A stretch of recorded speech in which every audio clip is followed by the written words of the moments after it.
అంటే ఏటావాత మొత్తంగా చూస్తే ఈ ఎగ్జిట్ పోల్స్ ఎవరైతే సీరియస్గా అంటే ఇక్కడ స్టేట్ ఓరియంటేషన్తో మన రాష్ట్రం కానీ ఇక్కడ మాత్రమే ఫీల్డ్లో ఉండి ఇక్కడ రెప్యూటెడ్ సంస్థలుగా ఉన్న వాళ్ళు చేసిన వాటిలో పాజిటివ్ ట్రెండ్ అయితే కనిపిస్తుంది వైఎస్ఆర్ కాంగ్రెస్ పార్టీకి.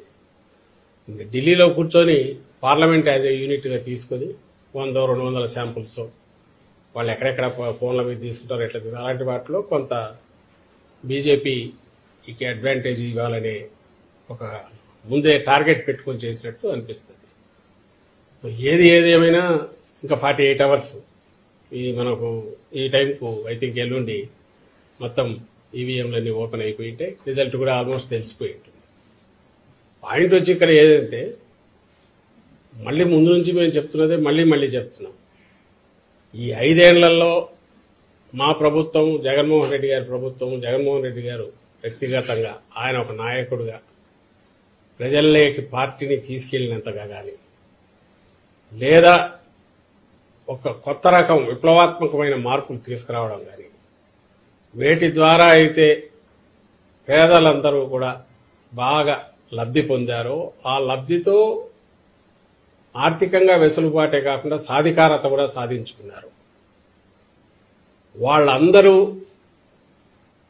ఖచ్చితంగా తమ ఆదరాభిమానాలు జగన్మోహన్ రెడ్డి గారికి మా పార్టీకి చూపించారనేది ప్రస్ఫుటంగా ప్రతి మా ఎలక్షన్ క్యాంపెయిన్లో కానీ లేదా అంతకుముందు గడపకపోయినప్పుడు పార్టీకి వచ్చిన ఆదరణలో కానీ కనపడుతుంది. నిన్న వచ్చిన సర్వేలు కానీ వాటిలో చూస్తే మళ్ళీ మేము ఫీల్ అయ్యేది అయితే ఈ సర్వేల్లో ఏదైతే రియల్గా ఫీల్డ్లో జరిగిన వాటికంటే కూడా ఇంకా మరింత మెరుగైన చాలా మెరుగైన రిజల్ట్స్ ఉండబోతున్నాయి. ల్యాండ్ స్లైడ్ ఇది ఉన్నా ఆశ్చర్యపోవాల్సిన అవసరం లేదు. మరి సైలెంట్ ఓటు వేరే ఊర్ల నుంచి వచ్చిన వాళ్ళు అయినా కూడా హైదరాబాద్ కానీ బెంగళూరు కానీ ఎక్కడికైనా బతుకు తెరువు కోసం పోయిన వాళ్ళైనా ఎవరైతే జగన్మోహన్ రెడ్డి గారి వల్ల కంటిన్యూస్ గా బెనిఫిట్ కావడమే కాదు అదే కంటిన్యూస్ గా బెనిఫిట్ కావడము దానివల్ల వాళ్ళ ఫ్యామిలీస్ అన్ని బాగుపడడం ఈయన ఉంటేనే మరింత మాకు మేలు జరుగుతుంది అని అనుకోవడం వల్లనే గతంలో ఎన్నడూ లేనంతగా వచ్చారు ఇక్కడికి. అక్కడి నుంచి వచ్చి ఓటు వేసిపోయారు అనేది మేము అనుకుంటున్నాం. ఎందుకంటే బయటకు వెళ్లిన వాళ్ళు ఎక్కువ బతుకు తెరువు కోసం పోయిన వాళ్ళు ఉంటారు. బలిసిన వాళ్ళు లేకుంటే విపరీతంగా ఆర్థికంగా ఇదిగా ఉండేవాళ్ళు అక్కడ ఉండేవాళ్ళు కొద్దిమందే ఉండొచ్చు.